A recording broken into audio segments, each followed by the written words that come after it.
So isang mapagpalang araw mga teknik, meron tayong isang monitor dito na 42 inches. Ang brand is Philips. Yan, naka-standby siya ngayon. Power on natin. Ang complaint nila, may sound pero walang picture. Yan. Press ko yung kanyang power. Wala nga siyang backlight mga teknik. Hindi man lang siya umilaw. So this time wala naman tayong input or video source. So pero dapat lalabas na dyan yung kanyang tawag niya to, yung pinaka background or blue back or kung ano man, madalas yung brand pero wala. So check natin yung kanyang backlight. Yun ang natin yun.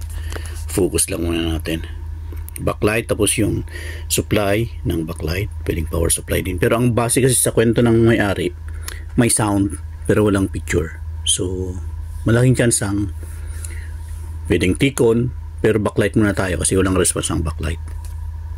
Ang model natin mga kateknik ay ito, model number 40 PFA 4500-56 Philips mga kateknik.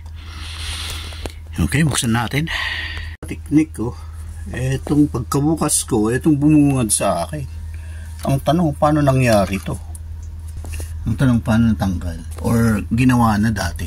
So, ibalik natin. Tingnan natin ngayon. Pero dalawa yung circuit ng LED niya. Yan, dalawa. Dalawang circuit. BLED. Yan. Okay, saksak natin ulit. So yung mga teknik, saksak natin. Press natin yung kanyang button.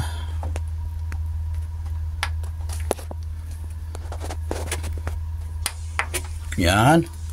Oh, okay na siya mga teknik. Yan lang pala. Yan So isarado natin, may isang linya.